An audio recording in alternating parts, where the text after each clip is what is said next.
Добра вечер, почитувани гледачи. Време е за ново издание на Заспи ако можеш. Јас сум Драган Милосављевиќ, со мене колегата Горан Момировски се разбира. А вечерва наша драга гостинка во студиото е пратеничката во Собранието на Република Македонија, господјата Рашела Мицрахи. Добра вечер. Добро вечер, благодарам на поканата. Да. Рашела, имаме повеќе теми за разговор, меѓутоа ќе влеземе со она што е актуелно деновиве. На 12-ти овој месец ќе се одбележат 80 години од депортацијата на македонските евреи во логорите на смртта во Требинка, каде што се уништени и истребени практично сите, 99,9% од нив, тоа се повеќе од 7.000 луѓе. На обележувањето ќе дојдат сериозни делегации од светот, пред се од Израел. Вие сте дел од организацијата, условно кажано, на тој значаен собир, па ќе ни кажете нешто повеќе за тоа. Значи, во организацијата владата го организира настанот заедно со еврејската заедница и меморијалниот центар. На тоа се приклучи и Собранието на Република Македонија, со тоа што делегацијата за соработка, нели, групата за соработка со Кнесетот во Израел врачи покана до делегатите кои што се од Кнесетот. Тие ќе допатуваат во текот на оваа недела во Македонија, ќе бидат присутни на комеморацијата, ќе одржат избор свој во рамки на комеморативното сеќавање.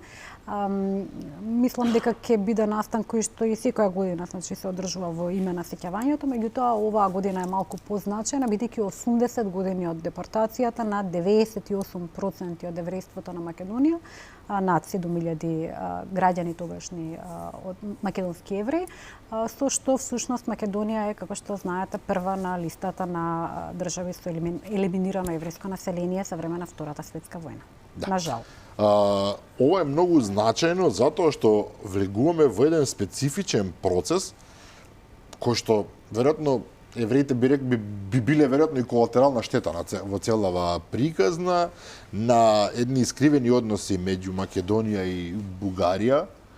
Фактичката состојба која што ние ја учиме во нашите училишта се уште, верувам дека е се уште така, и која што е потврдена од сите релевантни експерти од светот, е дека во таа фамозна 43-та година бугарските окупациони власти во Македонија ги собираат сите евреи што може да ги најдат во Скопје, во Штип, во Битола, секаде каде што тие живееле, и со помош на железнички композиции ги носат во логорите на смртта, каде што потоа се угушени, претпоставувам, со нервни гасови. Меѓутоа, со оглед на тоа дека Бугарија има проблем, би рекол, дали има проблем со сопствената историја или со нашата, тоа е веќе посебно прашање, се наметнува еден наратив дека Бугарија не е виновна за уништувањето на македонските евреи, па дури се оди и дотаму што се обидува да се покаже една слика дека всушност и целиот тој процес на некој начин е помалку фалсификуван веројатно од еврејското лоби во светот, на кое што потоа се наталожиле и останатите, меѓу други, и македонската официјална историографија, веројатно со надежда им се наштети на бугарите и на нивната тогашна фашистичка несомнено држава. Во порталот Трибуна, тој е некој македонски портал, кој што нескриено покажува пробугарски сентимент. Шири бугарска пропаганда во Македонија. Да, се појавија некои текстови, едниот е многу интересен од господјата Силвија Авдала.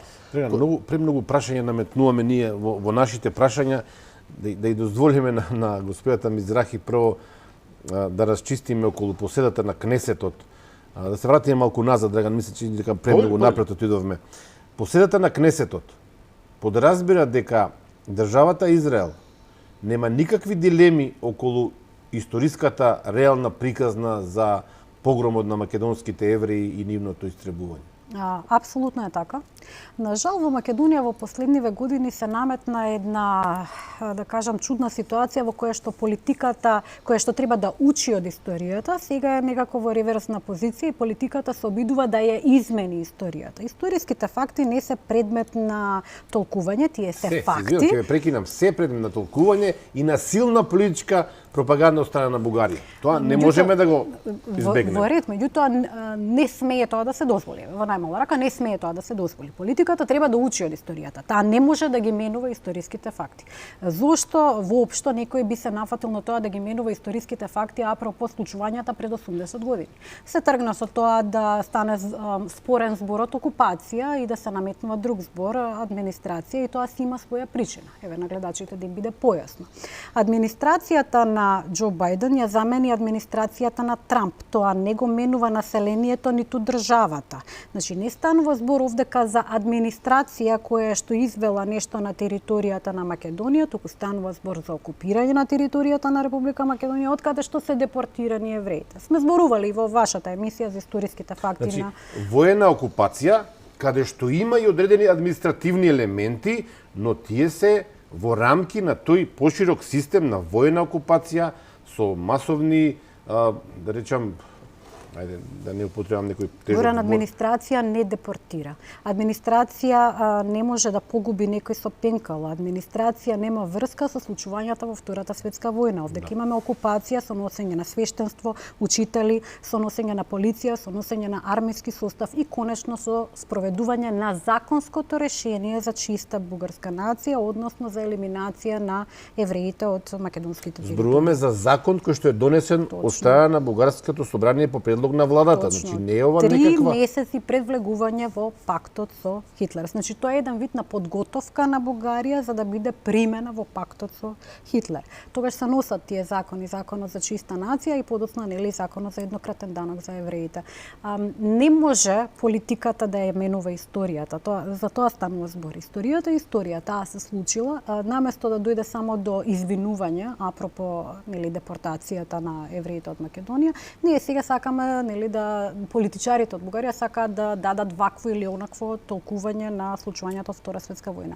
Нема толкување, не би требало да има дискусија за историските факти, политичка дискусија за историски факти. Ова е повеќе од небулозно после 80 години да се навраќаме наназад, па дури и да има вакви текстови како тутичниве на трибуна МК. Ќе ги анализираме во детали, текстовите се многу интересни, Драган, тука ќе мораме да влеземе во суштината на пораката од текстовите, но јас би се вратил уште еднаш на моето прашање. Ако ние сме субјективни, македонците, бугарите се субјективни, посетата на израелскиот кнесет, врвни представници на Израел, значи дека Бугарија ја губи оваа битка не образовната, не историската, туку ја губи ова политичката битка, дека израелскиот кнесет, Израел нема дилеми што се случило овде во Македонија, и голема, би рекол, шлаканица за Република Бугарија. Знаете како никој во светот нема дилеми. Очигледно е дека само во Бугарија политичките елити имаат некоја дилема. Никој во светот нема дилеми. Документацијата за која што зборуваме, фактите за кои што зборуваме во Македонија се еквивалентни на фактите на Вашингтонскиот меморијален центар, што може да се види на сајтот на Вашингтонскиот меморијален центар, на она што е изложено во Берлинскиот меморијален центар, на она што е изложено во Јад Вашем. Тоа се факти, нема дискусија дека се работи за факти. Јад Вашем е најголемиот музеј на Холокаустот, центар во Израел, да. Јад Вашем е најголем, Вашингтон е исто така голем меморијален центар, Берлинскиот и четвртиот најголем е нашиот во Скопје, Република Македонија. Можеби болната точка е тоа што баш во Скопје, Република Македонија имаме меморијален центар кој што зборува за една приказна која што станува спорен елемент, да кажеме, во политичка смисла во регионов, односно во билатерални односи со нашиот источен сосед. И не е само Бугарија така што е против на историската вистина, тука доаѓа и еден македонски портал, Трибуна, без разлика дали пропагира бугарска некаква вистина. Видете, многу интересно. Бугарските власти, да кажем, или политички елити имаат спорна ситуација и сакаат некакво поинакво толкување на бугарска фашистичка окупација и депортација на евреите од Македонија, меѓутоа немаат таква спорна ситуација со Грција, со нашиот друг сосед. Значи, каде што не бараат да се брусат споменици на бугарска фашистичка окупација, ниту пак да се менуваат фактите за депортација на солунските евреи. Само да бидеме прецизни. 50.000 бугарски евреи се на некој начин заштитени, не се испратени во Требника и во другите логори на смртта, но се депортирани внатрешно во Бугарија, одземени им се сите права, имотот и така натам, подготвувани се, ќе збориме подосна за депортација подосна во текот на војната. Од друга страна 7.000 во Македонија и 8.000 од Тракија, односно денешна Грција, се депортирани. Бугарија не прифаќа одговорност ни за тие, иако и во Тракија имала своја, да речам, воена сила имала. Големиот садизам, да кажеме, на Втората светска војна не е само во чинот, тоа е страшен чин на депортација и елиминација, туку на системот на елиминација на луѓе, системот со кој што се врши геноцид. Значи законското решение. Законот за чиста нација кој што се носи во бугарското собрание е еквивалентен за евреите во сите територии, значи во оние кои што ги окупираат, како и во неокупираните. Они го спроведуваат законот. Законот подразбира сите евреи носат жолта значка, на сите евреи им се одземаат правата на мешани бракови, правата да влегуваат во ресторани, правата за посета на јавни места или пак јавни институции, правата за движење после 18 часот навечер и така натаму. Значи сите тие одредби се имплементираат и на евреите во Бугарија. А тоа е дел од она така наречено конечно решение за бугарското за еврејското прашање, кое што потоа тоа е пандан на Нимбршките закони. Кој носи 6 до 7 милиони луѓе во смрт. Дали бевме со тебе на Ванзе, така се нарекува Ванзе конференц, каде што е практично финалното решение договорено. Има прекрасен филм, препорачувам нашите гледачи да го изгледаат, за да разберат како е дојдено до законско решение, внимавајте. Третиот Рајх нашол правни столбови врз основа на кој што подоцна се случи ова. Се извинувам веќе. Овдека јас сепак би побарал, бидејќи ќе ни дојде како добар вовод во следниот дел од разговорот, ќе замолам режијата да ни пушти едно видео. Се работи за разговор за бугарска телевизија на господинот Соломон Бали, тој е еден од најстакнатите представници на евреите во Бугарија. Ова е многу важно прашање и секоја чест за господината од бугарската телевизија која што го направи овој разговор со него. Целото видео трае околу 57 минути.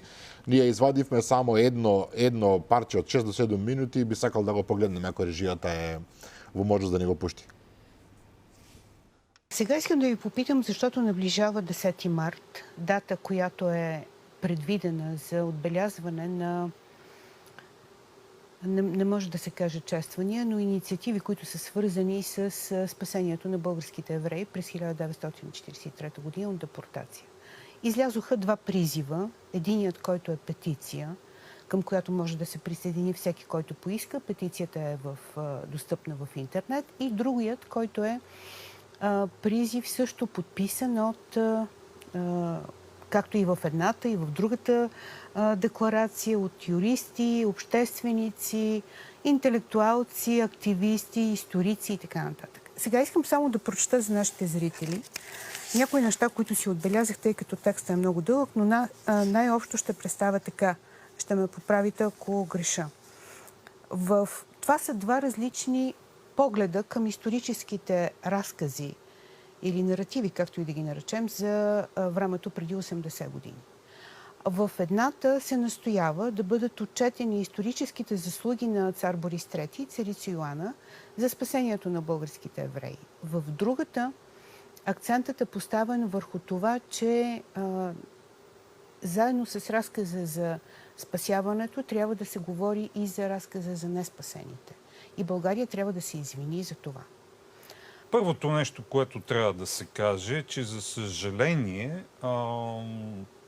цялата тази история обрасва с митове и фактически никога не е адекватно преподавана в българското училище след 1944, от когато е можела да бъде преподавана като такава. Съвсем логично е от този уникален акт на оцеляването на една еврейска общност в страна активен съюзник на нацистска Германия във всяко едно отношение и по отношение на така нареченото решаване на еврейския въпрос, което води до Холокоста и до избиването на 6 милиона души евреи. Само за евреите говоря в случая. Всеки да си опитва да черпи някакви дивиденти от това. И според мен, ако някой въобще има правото на подобни дивиденти, това са българите хуманисти, ако мога така да се изразя. Хората, които са застанали до нашите баби и дядовци, помогнали са им с каквото могат и са се опълчили на държавата си в нейните скрупулезни намерения и добре планирани намерения да избие цялото еврейско население, управлявано от цар Борис III и неговото правителство. Под това имам предвид евреите, които са живели в старите предели на България, както се твърди, и еврейските общности от окупираните от българската армия територии на Северна Гърция, днешна Македония и източна Сърбия. Вината за съучастието на българската държава чрез нейните институции, това, което се твърди в позицията, призива, който изисква нашите институции да приемат, да поднесат извинения от името на България и да спрат с опитите си за негационизъм, т.е. да отричат ролята на царска България в гоненията, преследванията и съучастието в унищожението на част от еврейското население, е абсолютно адекватна. Това е най-нормалното нещо. Когато, така да се каже, има вина, да се поиска прошка за нея и да се гледа бъдещето. Но когато, както казахте, някаква група хора, която, за съжаление, аз отново ще използвам израза нацисти, сред тях има и откровени такива, се опитва да поднася на нашето общество лъжи, откровени лъжи, защото ако те имаха един единствен документ, който да доказва желанието на Борис III или хората около него да защитат еврейството, те щяха да са го показали за тези 80 години. Аз съм убеден, че ако Борис III беше доживял края на Втората световна война, той щеше да бъде съден като военнопрестъпник, не само заради изпращането на тези 11 343 души на смърт, сред които трябва да подчертаем, че има над 4000 деца, но и за военните престъпления, извършени от българските окупационни корпуси в днешна Северна Македония. Не само в Северна Македония, а и в днешна Гърция. Аз съм много учуден на избирателността на поставянето на този въпрос, защото на паметниците на жертвите на тези безчинства на българската окупационна власт в Гърция също пише български фашистски окупатор. Интересно е, че никой в България няма проблем с това. Да. Ова е дел од разговорот со господинот Соломон Бали, председател на една од еврејските здруженија во Бугарија. Тој е велам еден од најпознатите представници на евреите во Бугарија. И ова е многу важно за нас, иако веројатно ќе предизвика контроверза, како што предизвика и во Бугарија и овде кај нас. Тој вели дека не постои ни еден единствен документ со кој што тие што се обидуваат да го поддржат, заштитат нивниот некогашен цар Борис III и неговата влада, би потврдиле дека тој навистина сакал, како што постои во едно романтично видување на бугарската историја, да ги заштити евреите. Напротив, тие биле на ваков или онаков начин, вие споменавте, малтретирани во таа земја, а од окупираните територии, како што вели тој, во Источна Србија, во Северна Грција и во Македонија, сите се пратени во Тревлинка. И враќајќи се сега на почетокот на разговорот, политиката треба да учи од историјата. Значи, да, имало случувања пред 80 години, кои што, на жал, довеле до толкава смртност на еврејската популација, меѓутоа да не забораваме и на првоборците наши, на луѓето кои што беа во НОБ, значи нашите партизани. На крајот на денот оваа држава е целата полиена со партизанска крв и не треба тоа да го заборавиме. Значи имало бугарска фашистичка окупација, се случува депортацијата, треба да се затвори минатото со извинување и иднината да се гледа на поинаков начин, не со отварање на четиво од минатото и сега дискусија на историските факти како политиката би направила бајпас на историските факти или би ги изменила. Тоа е невозможно. Да. Чисто само да кажеме, господинот Соломон Бали зборува за 11.343 убиени евреи, меѓутоа тоа очигледно се однесува не само на евреите од Македонија, туку и од другите територии, од Грција и од Источна Србија. Само да кажеме, да коректно да бидеме нашата колешка, Емилија Милчева го води разговорот од Соломон Бали на бугарската телевизија Канал 1. Тоа се разбира и честитки за Емилија Милчева, која што претпоставам дека во Бугарија ќе си има сериозни проблеми за ваков вид на разговор, каде што отворено се зборува за теми кои што се очигледно многу болни во Бугарија. Ова е прв ваков разговор каде што ние откриваме дека всушност Бугарија има многу подлабоки проблеми отколку само со нас. Апсолутно. Се спомна тука две петиции во моментот во Бугарија се во оптек да речам. Едната вели треба да се признае вистината и да се извинат. Тоа претпоставам станува збор за извинувањето за кој што претходно зборувавме кон Македонија, кон Грција, Јужна Србија и Источна Србија и така натаму.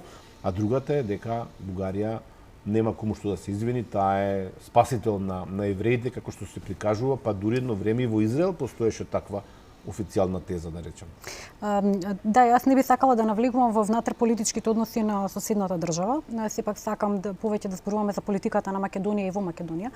Меѓутоа да не може како граѓани во регионов, на Балканов, да не знаеме што се случува, апсолутно да не знаеме што се случува во регионот. Значи знаеме дека во Бугарија има настани од типот на Луков марш, дека има одредено пронацистичко движење, одредени групации кои што имаат таков наратив, нацистички наратив, за кој што за волја на вистината Луковиот марш оваа година не е одржан? Дискутабилно. Забранете, но е неформално одржан, еве да прецизираме. Луков марш се однесува на еден генерал. Христо Луков, тој е носителот на... За кој што господинот Џамбаски имаше сериозна реакција зашто има забрана за одржување на Луков. Со поддршка. Да, со апсолутна поддршка. Значи има такви структури кои што не се присутни во Македонија. Тој чисто неонацистичко, да нема да ги да лажеме тука. И никој не е уапсен, многу важен момент, никој не е уапсен, никој не е приведен со нацистички знамиња. Значи, Христо Луков е човек кој што отворено целата своја кариера до смртта, убиен е 43-та година во Софија, ми се чини, од левичарски активисти, комунистички активисти во Бугарија. Од бугарските партизани, не? Да. Да се разбереме, и Бугарија имала свои партизани, свои движења. Не мислам дека се партизани, не мислам дека се еврејски активисти, но добро, ајде. Тоа е друга тема, сега не е важно.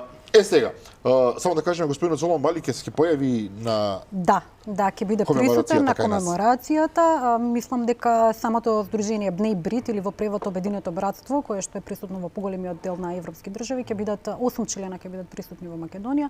Ќе биде присутен и меѓународниот борд, оној меѓународен борд кој што беше вклучен во идејата изградбата на меморијалниот центар, значи ќе дојде Раби Ендрю Бейкер од Вашингтон, ќе биде присутен, ќе бидат присутни луѓе од Бундестагот, ќе биде присутен Ефраим Зуров, директорот на Симон Визетал центар, кој што се огласи неколку пати во одбрана на историските факти и наративи, не дозволувајќи ревизија на историјата на минатото, особено негирање на Холокаустот. Ќе има присутни. Да. Само од бугарската влада ќе нема представници, претпоставувам. Не би амбасадорот во Скопје да видиме. Ќе почекаме да видиме дали амбасадорот ќе се појави. Бидеме, јас сигурен, можеби да направиме едно интервју, макар и кратко со дел од представниците кои што ќе дојдат во Скопје, но како и да е. За да полека да затвориме оваа тема, иако за нејзе би можеле да потрошиме неколку емисии без проблем. Значи, порталот Трибуна од Скопје, од Македонија, не се дали од Скопје не е важно, изведе еден текст на известна господја Силвија Авдала, новинарка од Израел, значи наша колешка, која што не можеме да најдеме никаде како автор на текстови на други теми на медиум работи. Која го става под прашање автентичноста на оној вагон со кој што во музеот на Холокаустот, тој стои тамо, биле пренесувани македонските евреи ни по железницата до последната дестинација во Полска, се извинувам. Сега што е работава? Таа се повикува на известна информација која што ја добила најпрви од Феникс, каде што било понудено, Феникс, Аризона во Америка се разбере, каде што било понудено да се представи овој експонат, дека тој не е вистински, не е автентичен, а потоа спомнува дека во едниот дел на вагонот, штета што не сум поврзан овде, дека не можам да ви го прокажам, меѓутоа тој што се заинтересиран ќе го најде лесно, на полускршената задна оска на вагонот, музејски експонат, има траги од логото на југословенски железници, а не на бугарските железници. Што отприлика би значело дека вагонот кој што е во Музејот на Молдокастот не е реален, тој е практички фалсификат. Значи, ова ништо ново под сонцето, ова е истата реторика од 2012-2013 година, ја имаме веќе чуено, не автентични вагони. Преди се, сакам пред гледачите јасно и гласно да кажам, не се автентични вагоните. Вагоните, да, се од периодот, меѓутоа никој не би отишол до Треблинка или некаде низ Бугарија да ги бара вагоните кои што ги транспортирале евреите. Значи, се бараше реплика која што ќе биде сместена во Музејот на Холокауст, која што ќе прикажува дел од историските факти согласно документација, согласно фотографиите, согласно микрофилмовите. И заради тоа е многу внимателно напишан текстот, бидејќи кога гледаат дека таков вагон може да се најде на Балканот, вагон кој што екзистирал, да кажеме, како форма, димензија и начин на изработка во текот на Втората светска војна, Музејот на Холокаустот во Аризона бара доколку има уште еден, тој е посебно транспортиран до Музејот на Холокаустот во Аризона, сместен е и таму, најверојатно има и други ознаки во тој музеј, бидејќи е многу тешко да се најде формата, димензиите и таков тип на вагони. Значи, да, не е автентичен и тоа не е никаква спорна ситуација. Музеот е како музејски артефакт е затворен. Значи, требало да се најде вагони, да се смести пред да биде затварање на музејската поставка. Трибуна има уште еден текст каде што се спорат други информации поврзани со оваа ситуација. Повторно од истата новинарка, од Силвија Авдала, од Израел, значи се работи за документарен филм прекажан во изложбата на 3 паралелни екрани за кој се вели дека ги доловил незаборавните настани од 43-та. Па вели ситуацијата во овој чуден филмски производ би била комична како и со вагонот, значи ова е веќе продолжување на текстот за вагонот кој што не е автентичен, доколку во приказна не се вклучила бугарската тоталитарна држава, поточно незиниот најрепресивен орган, државната безбедност. Сега во секвенците од филмот вели се прави обид да се избрише логото на германските железници и да се додаде логото на бугарските државни железници преку монтажа со помош на стакло на филмската лента. Знаете како, сега и понатаму во текстот именува дека микрофилмовите се монтирани, дека на тој начин се монтирани и во Вашингтон, на тој начин се монтирани во Берлин, дека се монтирани во Јадвашан. Ова помалку личи на теорија на заговор, она класична светски заговор на евреите. Негирање на Холокаустот, кривично дело. Апсолутно, негирање на Холокаустот е кривично дело, особено вакви обвинувања кои што се нели сивата зона, дали е автентично или не е автентично, и заради тоа јас реагирав во неколку наврати и во претходните неколку месеци дека самиот наратив на нашиот сосед кон прашањата на Втора светска војна може да изгледа како да сме ние пациентот нула. Нултиот пациентот каде што ќе дојде пандемијата, а пандемијата ќе се вика негирање на Холокауст, негирање на историските факти. Не е дека е невозможно, значи видете ги сите дефиниции на ИХРА, видете ги дефинициите на Обединените нации кои што она што го читаме од Брисел, кои што доаѓа, сите алармираат на потенцијалот дека има групации кои што се обидуваат да направат извитоперување или негирање, Холокауст denial, негирање на Холокаустот и случувањата. И да, тоа звучи како дел од големиот светски заговор и овој текст треба внимателно да се чита, бидејќи може да биде предмет на кривично гонење. Дефинитивно говор на омраза, претпоставам дека можеби и комисиите соодветни во македонскиот парламент треба да се позанимаваат со ова прашање. Уште една работа сакам да кажам, да споделам со вас. Овие дебати околу вагонот и околу микрофилмовите започнаа 2012, добро рековте 11, 12, 13 пред снимањето на филмот Трето полувреме. Таму се прикажани нели дел од овие работи и јас долго разговарав со режисерот Дарко Митревски. Значи пред тој воопшто да помисли да ги стави тие фотографии, да ги прикаже, да речам, тие ситуации од 43-та година, тој истражувал најмалку 3-4-5 години, ми се чини. Не тако не снимана 10 години предходно, нели, главната хероина. И сите тие факти кои што тој ги нашол и во Вашингтон, и во Израел, и секаде ни свет каде што можел, се недвосмислени тие. Никој не може да ги спори, најмалку Бугарија. Значи немаме тука дилема никаква. Жалосно е што се создаде ваков политички амбиент во кој што нели и го имало и претходно. Ете да знам дека за трето полувреме беше голема епизода на турбуленции политички, зошто се снима филмот, зашто ќе се прикажува одреден дел од историската вистина, зошто така да се прикажува и така натаму. Меѓутоа ова е веќе жалосно. Знаете и апропо и оној закон за здружение и фондации, ситуацијата се прикажува како повеќе од дегутантна и веќе навистина не наликува на ништо. Знаете дека во Бугарското собрание на истиот начин беше донесена декларација ден пред распуштање на собранието. Насловот на декларацијата е во кој што се спомнува овој закон е ужасен. Тоа е декларација во врска со ескалацијата на агресивните антибугарски манифестации во Република Македонија. Значи, ескалација на антибугарски манифестации. Дека ние всушност ја радикализираме ситуацијата. Ама видете ескалацијата. Ескалацијата во точка 6 вели дека ескалацијата е со тоа што тие се противат, значи всушност носењето на законот за здружение и фондација од 2022 година, кои го дискриминираат и намерно го ограничуваат правото на здружување на бугарите во Македонија. Овие промени може да ја попречат и предодредат активноста на заедничката мултидисциплинарна комисија според член 8 од договорот од 2017 година за одредени периоди и лица. Значи бараат ревизија на историјата луѓе. Затоа се носи ваква декларација за која што не е дискутирано. Дискутирано е еден ден во Комисијата за надворешни работи. Никој ни збор не кажал против вакви точки и носење на ваква декларација. Изгласана е со сите пратеници присутни, значи со апсолутно сите гласови за. И сега имаме декларација во која што зборуваат за закон за здружение и фондации, кој што е антифашистички, не спомнува бугари, они го ставаат во декларација како загрозување на правата и слободите. Загрозување, да бидеме прецизни, загрозување на правата и слободите на луѓето со бугарка самосвест или како и да оди тоа, затоа што во државава не би требало да се дозволи имење на клубови кои што ќе се нарекуваат Ванчо Михајлов или Цар Борис III, за кој што господинот Соломон Бали токму сега го објаснуваше каква улога имал. Дека нема ниту еден документ кој што потврдува дека Цар Борис III се борел да ги заштити бугарите. Соломон Бали вели јасно дека тој човек кога би преживеал тој 40-та или починат, веројатно би бил суден за војно издавство. И сега, морам да ве прашам, Мизрахи, вие сте представничка на еврејската заедница, добро сте позната на јавноста, се разбира, меѓутоа, ја спомнувате Македонија како една нулта точка, се плашите приватно, не во смисол да се плашите лично за вашата безбедност, се разбира, меѓутоа се плашите ли дека е дојдена едно толково извртување на свеста во Европа, можеби, за повторно сенките од минатото да ни се вратат на голема врата?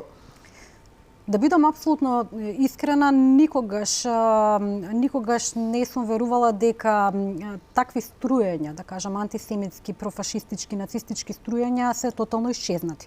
Меѓутоа сепак огромен дел од мене верува дека зборуваме за антифашистичка Македонија, зборуваме за антифашистичка Европа и тоа време не може да се врати. Тоа е заминато.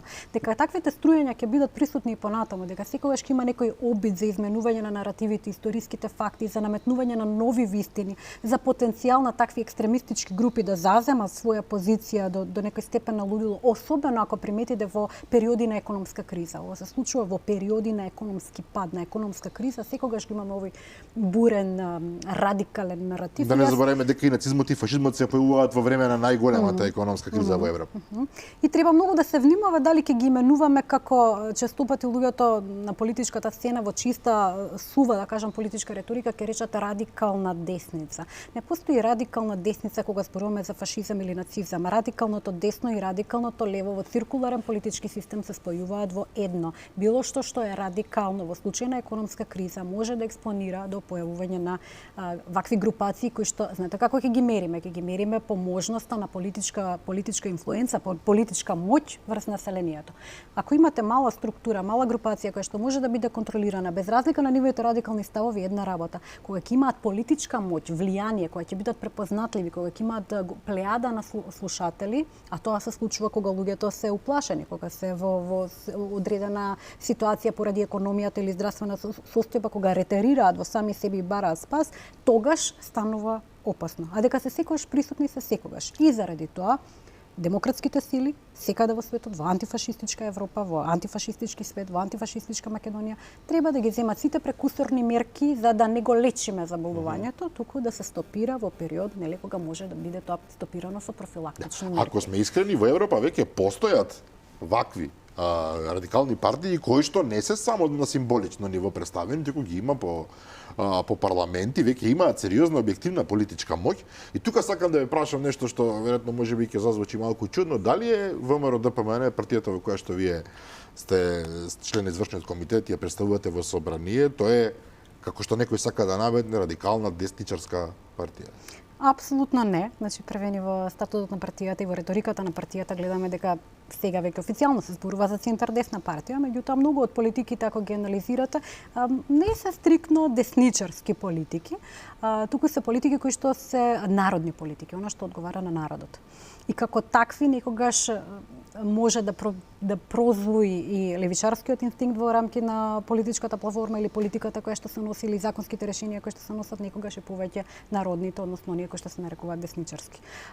Дека се работи за радикално десничарска партија, апсолутно не се согласувам и често пати ме збунува наративот кој што го слушам од одредени политички субјекти или пак индивидуи кои што се во собранието, пратеници на пример наративот на ВИ од ВМРО ДПМН, радикалните десничари, националисти или пак уште пострашно албанофоби, што е така на момент кој што нели први нема никаква логика, нема никаква база, нема никакви податоци да ја поддржат реториката, освен да подгреваат нервоза и амбиент на нервоза помеѓу пратениците или помеѓу граѓаните.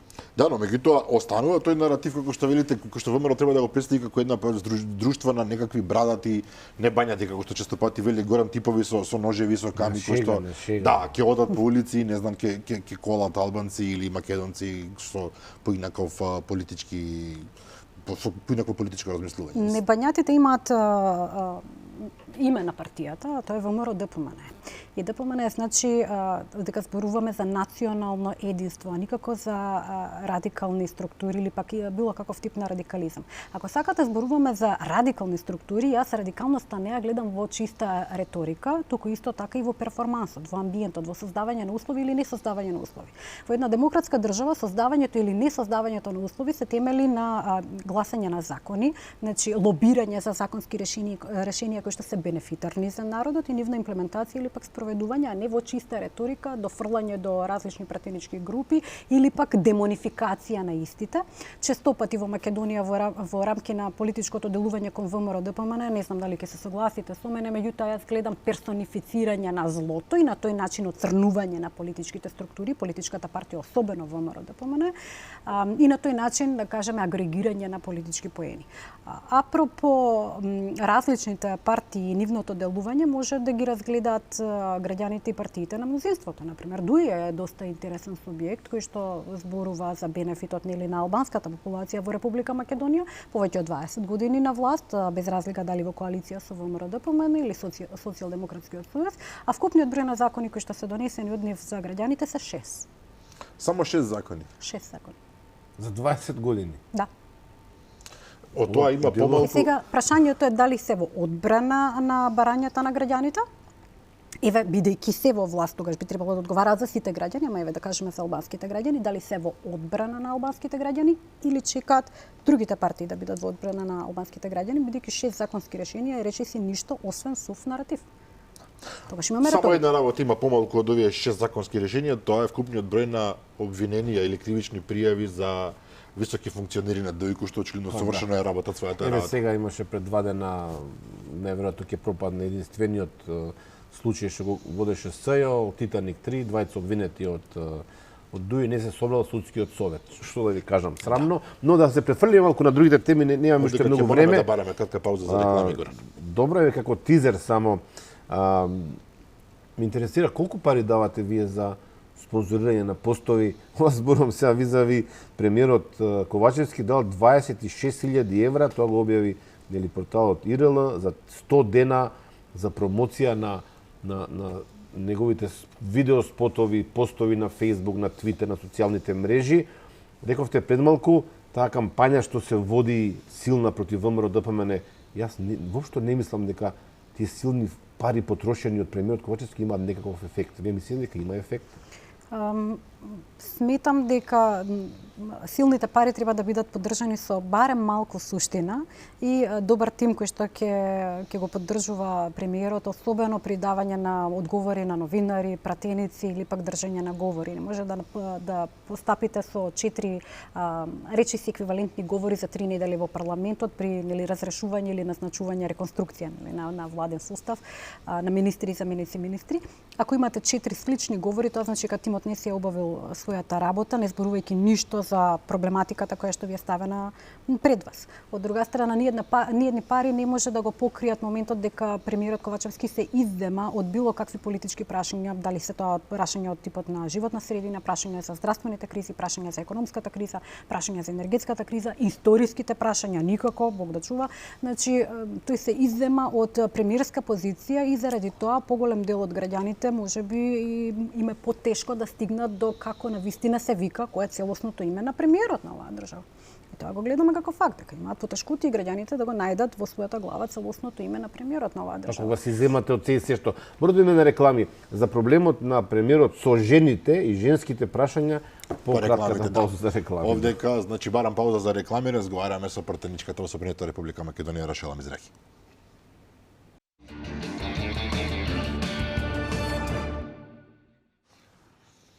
Продолжаваме со вториот дел од вечерашниот разговор со Рашела Мизрахи, пратеничка во Собранието на Република Македонија. Пратенички вчера беше 8 март, меѓународниот ден на жената.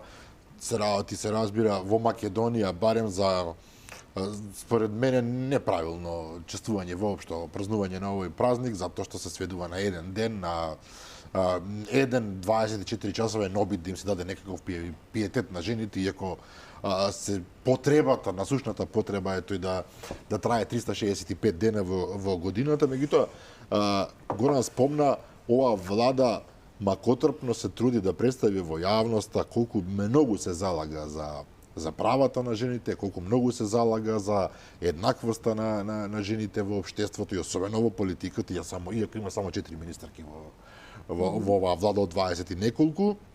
И во исто време повторно се наметнува истиот наратив како во случајот што го спомнавме во претходниот дел од емисијата со десната радикализација, десната радикалност на ВМРО-ДПМН, дека ВМРО-ДПМН жените ги сведува на практично на објекти, недоволно ги вреднува, не ги цени и така натаму. Интересно, јас не би се согласила со вас, бидејќи ако го разгледаме само суставот на извршниот комитет на ВМРО-ДПМН, има поголем процент на жени него што има владата во овој момент со сите нивни коалициони партнери. Да, дуплата квота ги штити жените во апропо нивната позиција во парламентот, значи да има достаточен број, иако можеби не треба да се размислува само за дупла квота, туку за општествена застапеност, односно 50 наспрема 50%. Во ваквата позиција каде што да кажеме дека собранието има помала вредност од она која што реално ја заслужува, би требало да видиме таков процент на жени и во владиниот состав, меѓутоа не го гледаме и тоа допрва треба да на тоа прашање допрва треба да се работи. Од друга страна, во негативната конотација, во негативниот баланс на нештата имаме плејада на навреди и на различни механизми на намалување на вредноста на жената и во секојдневието, меѓутоа исто така и на политичката сцена. Па заради тоа и дојдовме до ексцесот каде што премиерот навредува пратеничка во домот на граѓаните, на тоа останатите пратенички кои што се од мнозинството гласно говорнички за правата на жените, секогаш се дека жените не се жени на ВМРО-ДПМН, нормално не изреагираа никако. Гледаме дека политиката има поголема тежина или пак политичката препирка помеѓу партиите поголема тежина него реалноста, а тоа е да се даде на тежина на жените во политиката како и жените во општеството. Во пратеничката група на СДС има умни жени.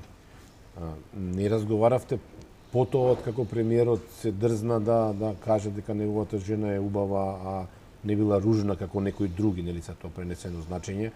Да ви се извини, речат, оставете го човекот, малку е вознемирен, возбуден, под притисок има проблеми сериозни, не дојде некој човечки вака да поразговара со вас?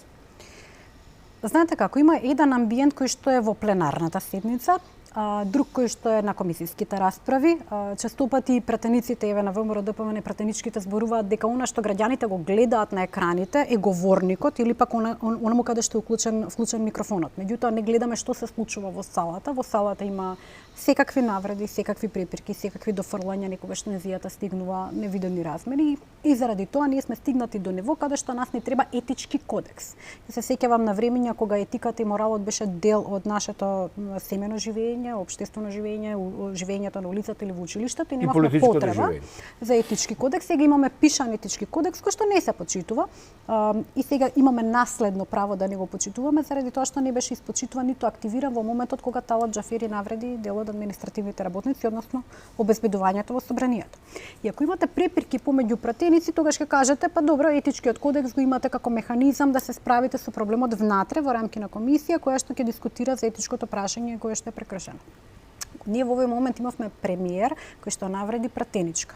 И ако го видите амбиентот после пренесен во клубот на пратенички, каде што жените пратенички од сите партии дискутираат на различни теми, ќе видите дека сите униформно ќе речат осудуваме секаков тип на насилство без разлика вербално или физичко. Но не на нашиот премиер, не на нашиот лидер. Не само тоа, не само тоа, туку исто така имате пратенички од мнозинството кои што ќе бидат шокирани на пример за дел од текстовите на одредени новинари кон мене или кон професорката Горидана Силјановска-Даскова, затоа што никогаш не ги чуле, не ги ни виделе, едноставно се невидливи.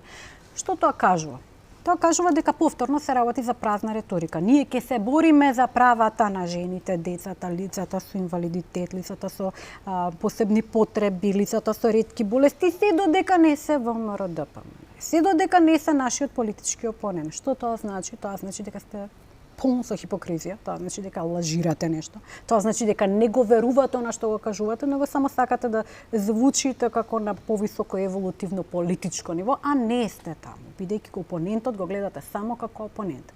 И во таков еден амбиент, јас можам да бидам 3 пати малцинство, може да бидам лице со посебни потреби, може да бидам лице со инвалидитет, ама сум ВМРО ДПМН и заради тоа заслужувам, како што би рекла една колешка од мнозинството, само голиоток. Дали е точно дека има пратеничка во собранието од редовите на СДСМ која што постојано, интензивно, последниве 3 години, не вас лично, но ги навредува пратениците, пратеничките на ВМРО ДПМН. Нема да спомнуваме имиња, но ме интересира, слушам од повеќе луѓе дека една особено се истакнува, доаѓа од западниот дел на Македонија, ако не се лажам. Дали може да ни потврдите за ова? Да, постојат поголем број на пратеници кои што дофрлаат, значи земете во предвид дека некогаш и дискусиите може да стигнат одредено ниво каде што емоцијата ја преовладува прагмата, меѓутоа јас би се согласила дека постои една пратеничка од мнозинството од Западна Македонија која што особено е нервозна за време на седниците, особено кога ВМРО ДПМН дискутира, а како што гледате ВМРО ДПМН дискутира на сите теми многу опширно, многу обемно, тоа е дел од така наречената активна блокада на која што е одговорено со пасивна блокада, значи со молк на говорницата, што не значи дека е тоа молк и од место. Значи од место се слуша се и се што секакви навреди. Вам ви е упатената порака да дојдете на Голиоток да завршите таму? Да, мене ми беше упатена. Талат Џафери не реагираше, претпоставам, сите молчат, никој ништо не слушнал. Никој не слушнал ништо. Да. Затоа што вие сте ВМРО ДПМН и тоа го заслужува. Овдека сакам да наметнам еден израз, selective outrage. Тоа го слушнав кај американскиот комичар Крис Рок, меѓутоа многу ми одговара на македонските услови во моментов.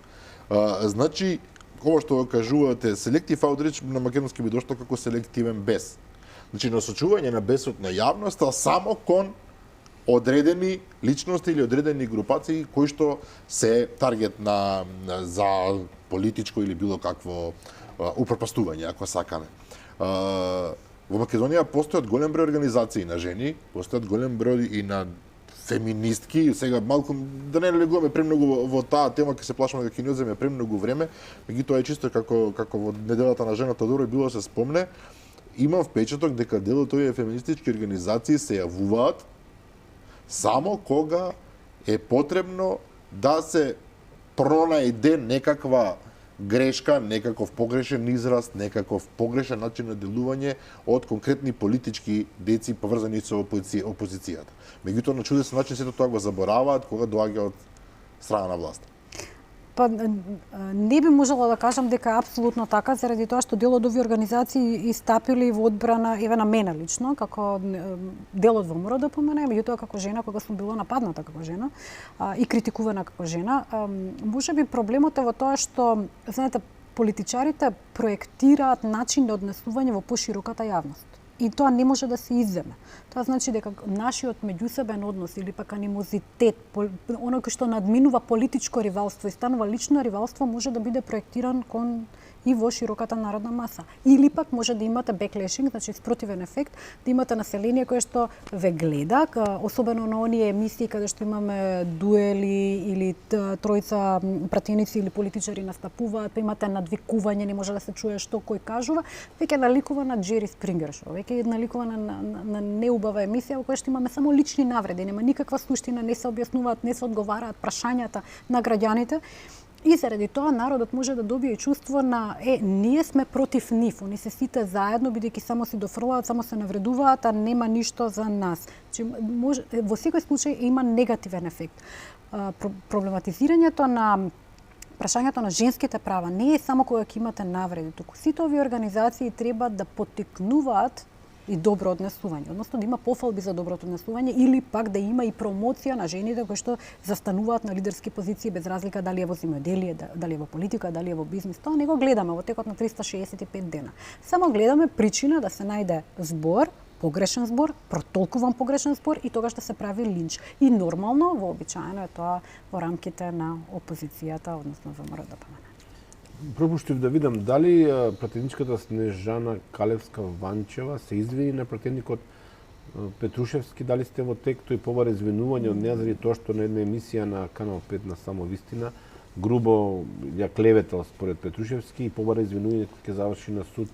Дали... Јас колку што знам нема извинување, меѓутоа и во таа емисија во која што бев присутна јас искоментирав дека грешката е направена според мене 2012 година од ВМРО да помена со измена на законот за навреди и клевета во која што се оттргнува кривичната одговорност и останува само граѓанска одговорност. Тука знаете дека ние сме алергични на оваа тема. Заради тоа што ако е така многу лесно ќе завршиме во затвор. Видете, јас ги поминав речиси сите европски легислативи и не постои држава на Европската унија каде што нема и кривично гонење. Зошто? Заради тоа што тоа се посебни случаи, меѓутоа мора да постои таква ставка. Ако имате само граѓанска одговорност во вака набиена политичка атмосфера, во вака поларизирано општество, навредата и клеветата ќе стануваат редовна работа. Секој ќе каже нешто за вас и тоа е буквално еквивалент на перница која што е распарана со ножи, потоа вие собирате и ги пердувате. И во политичка смисла тоа може да се злоупотребува, сериозно да се злоупотребува. Че не се внимава веќе кој на кого што ќе каже, а луѓето забораваат дека во молку мала држава ние сме или рода, или пријатели, или ако во моментот сме политички на различни страни или пак на било кој начин во некоја на различни страни, можеби во предците имаме некој баба и дедо кои што не биле пријатели или рода и треба малку повеќе да внимаваме како се однесуваме еден кон друг. Мислам дека и со COVID-19 и со економската криза и со еве да кажеме односите со соседите имаме доволно непријатности кои што треба да ги решаваме, не мора да се навредуваме еден со друг. И овдека полека дојдеме до самиот крај на емисијата, мислам мора да ја прашам, вие сте активна говорничка во собранието, учествувате и во бројни комисии. Сега во последниве денови актуелна не во последниве денови. Од порано, меѓутоа сега се дојде до своето финале издавањето на еврообврзница. Македонија повторно се задолжи еден куп пари. Со камата која што не е баш најсјајна. Ово е благо казано, не е баш 18 милиони евра разлика ние ќе платиме повеќе од тоа што требало да платиме. 18 милиони евра. Се задежуваме без секоја мера за да преживее механизмот на државата очигледно. Граѓаните од тоа немаат некој бенефит. Се бориме за леп. Ова неверојатно звучи, меѓутоа буквално дека Македонија се задолжува куп пари, премиерот се појавува деновиве на фотографии, на видео снимки како набавува леп во продавница и вели и потоа неговите тарабанти велат и трубадури како се нарекуваат, голем триумф на владата, има леп во продавниците. Па ете, 26.000 евра пиар за господинот Ковачевски, за пиар кој што се сведе на рекламирање дека има на некој рафт леп, и тој да го допре лебот, дали е мек или не е мек. Знаете зашто е многу битно да го допре лебот? Заради тоа што излезе тезата дека постои народен леп, кој што ќе биде помал по грамажа и ќе биде попристапен на народните маси, очигледно постои за нив и ненароден леп. Може би е тој владин леп кој што не може да си го приушти народот. Тоа се однесуваше јасно за сиромаштијата која што практично ја пратена порака дека толку заслужува лепот, не знам од Многу е тешко да се биде на политичката сцена и да се обидувате да зборувате за сериозни критични теми кога стигате до ниво на 1945 година и тогаш реклама на премиерот на државата заради тоа што има народен леп од 450 грама. Значи, многу е тешко да се биде на таква политичка сцена, каде што 26.000 евра ќе бидат рекламен материјал за има леп на рафтот. Народе, смири се, има народен леп. Ево го допирам, меке. Апсолутно. А тој леп може би стар неколку дена. Апсолутно. Меѓутоа ќе ги вратам гледачите малку наназад. Дали се сеќаваат на моментот чуму и идентитетот ако немаш пари? Па еве нема пари. Во еден неформален разговор со еден функционер на владата, баш кој што е од таа сфера економија и финансии, тој се фати за глава и ми рече не знам како ќе се избавиме од ова, е преголем долг. И да, тоа е реалноста, тоа е вистината, човекот беше искрен, не знаеме како ќе се избавиме од волкав долг. Во ред, имавте катастрофално лоши политики, не задолживте државата, нашите деца, нашите внуци. Сега, имате стопанство кое што е предумирање, буквално, на шкрги дише, имате мали и средни стопанственици кои што затвараат, инфлацијата ви е огромна, а ние се земуваме пари за плата на администрацијата, додека во администрацијата, гледам, се вработуваат луѓе во одредени сектори и по повеќе стотици луѓе. Дека Министерство за финансии крева плати заради тоа што од јануар до март во прекрасните услови на Блескаме 8 луѓе се отишле од Министерство за финансии. Значи, оној кој што е едуциран средна класа, да кажеме, кадар, интелектуален кадар, ја напушта државата, иако дојде живот, Блескаме, супер сме, немаме волкаво задолжување, има леп се е во ред, ама луѓево си одат. Значи, сега имаме отпуст на средна класа, интелектуална класа надвор од Македонија или напуштање на работни места. И сега ќе тврдиме дека ова се вработувања екстра, дека не е нели намалено не вработувањето заради иселувањето, туку се подобри платите, а пензискиот фонд ни тоне. Не може пензискиот фонд да тоне ако платите се зголемуваат. Поголема плата повеќе во пензискиот фонд, не може обратно. Ако во реалниот сектор има логика, ама за тоа што ние вработуваме луѓе во администрацијата, не ние, владата вработува во администрацијата, се разбира нема од каде пари, тие се истите пари. Значи, владата си игра проклета статистика. И проклета статистика има одреден крај, има финиш лајн. Зошто? Заради тоа што не може да ги менаџирате бројките до безкрај во пиар стратегија. Ако прикажувате дека минималната плата е зголемена, ако покажувате дека средната плата, која што не е реалната медијална плата, е зголемена, зошто не расте пензиониот фонд? И викаат намалено е невработувањето, ама намалено е заради тоа што луѓето се иселуваат, вклучувајќи и оние кои што работат за владата. Тие, администрацијата на владата, на владиниот состав, си оди од државата или одбиваат да подпишуваат, најверојатно се истерани од тие работни места. Задолжувањето е сведено на црвено, жолто, зелено семафор во собранието и ќе стиснеме на зелено, сметајќи дека народот на тој начин ќе добие леп. Не, ние се задолжување за платите на администрацијата. И заради тоа беше и прашањето со евроврзницата. Реконструкцијата на владата се најавуваше на такви фанфари, почна со такви дискусии, заборавија дека некој подпис некаде им фали и со некој не треба да се скараат. Министерот за здравство беше се уште фактички министер за здравство, ама не можеше да се реши прашањето со ФЗМ. Додека УЈПГ ги има се уште податоците за плати, исто како и Трезор. Значи, во главном, чуму идентитетот ако нема пари, ги интересираат само пари. И задолжување врз задолжување врз задолжување. Нит ги интересира бугарско прашање, нит идентитетски прашања, нит одржување на државата, нит одржување на институциите. Ништо од тоа не е битно. Напротив, најдобро би било после овој грабеж на државата истото да колабира, за да нема кој да ги гони. Радикална идеја за која што ќе се разговара. После овој разговор, атеист или верник, се едно може само да каже Господ нека ни е на помош.